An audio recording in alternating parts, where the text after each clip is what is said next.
For some driving? Oh yeah, bud. We got some practicing last week. We got our alternator changed. That was a pain in the ass, but we're here and we're ready and we have tires. So now we have fun.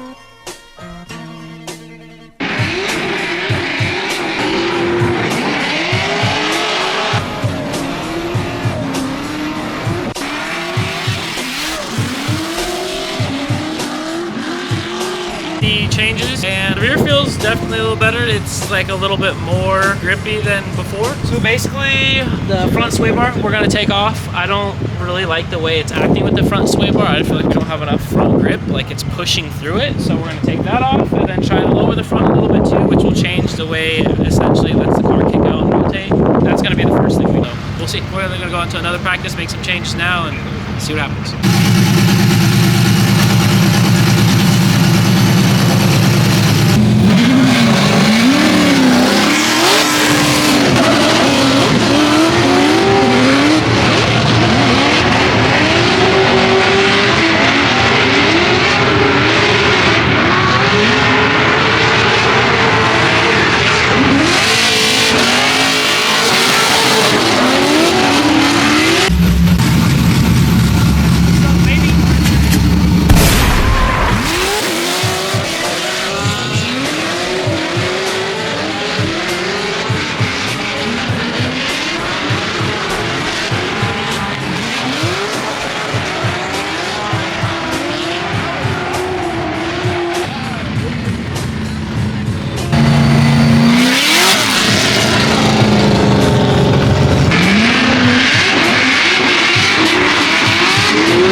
We just qualified, third place right now. We qualified with like bottom of the pack. So all the good guys are gonna go in a little bit and we'll see where they get. But as of right now, I think probably like 12, 15 drivers have gone and we're in third. So with 83 or something like that. Our boy TJ got an 85, he's the second. So the team's doing good. Clearly the practice last week paid off and let's hope we carry that into tomorrow. The car's feeling great. Shout out Apex Alignment. Thank you for coming through and me yelling at you all day and you making the changes that needed to be done. But yeah, the car feels sick. We'll see you tomorrow.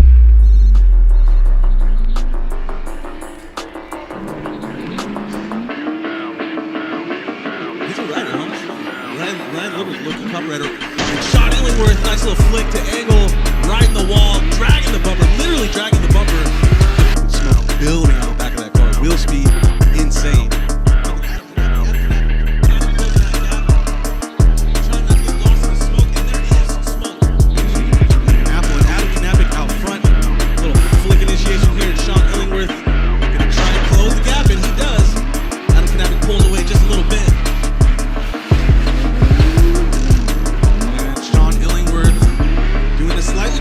Proximity, but the smoke coming out of the back of Adam Kanaka's car as well. I think the sun on this track is helping because these cars are putting it down right now. Sean Illingworth almost taking out the rear bumper there. We are at Comp Day here, HOTPIT Autofest, just in our first competition in top 32. Drove against our boy Adam Kanapik. He's a great driver. The competition's really crazy this weekend because it's like a mix of like Pro 1 drivers, Pro Spec dudes, grassroots dudes, local just, you know, HOTPIT dudes that have been doing HOTPIT for the last 3 years that have just kind of rose to the ranks. So it's a pretty crazy accumulation of drivers. It's really competitive. Car feels good. Apex Alignment, he changed it all up completely compared to what we used to drive it like. So it's been pretty different. It's been a learning curve. I think I'm driving better now than how it was. So it took a little bit, but we're comfortable now.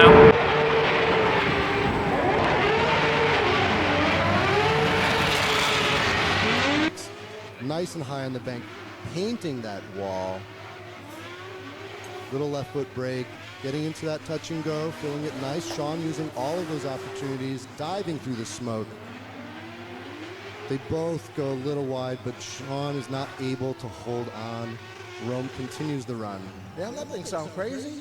Let's see Sean on his lead. If Rome makes a big mistake, he could still take the win. Sean is just as high, literally painting that wall. Again, a little left foot brake into that touch and go. Maybe deeper than Rome was. I think he did 3 tires there. Beautifully entering zone 2. Rome is right with him as they come across the line. Should we put a 5 on it? As the celebratory sidewaysness has let us know. It's a beautiful lead by Sean, though. It's a shame that he wasn't able to complete that chase because he really traced that line in the zones perfectly on his lead. All right, well, I got my ass kicked. Yeah, it happens sometimes, but top 16, battling our boy Rome. He's a great driver. Turn 1, good, we're on him. And then when we went through the infield, it's been like 4 hours since we drove last. It was just completely different. Like, it felt so icy. The car rotated way too much coming at him, and it just never came back. It just slowly spun out. So we learned a lot with our boy Apex alignment this time, and the main thing that it always kept coming down to was that our shock, basically we're not being able to use it enough in the rear. So if you look really quick, this is literally max ride height. We cannot get this car any higher.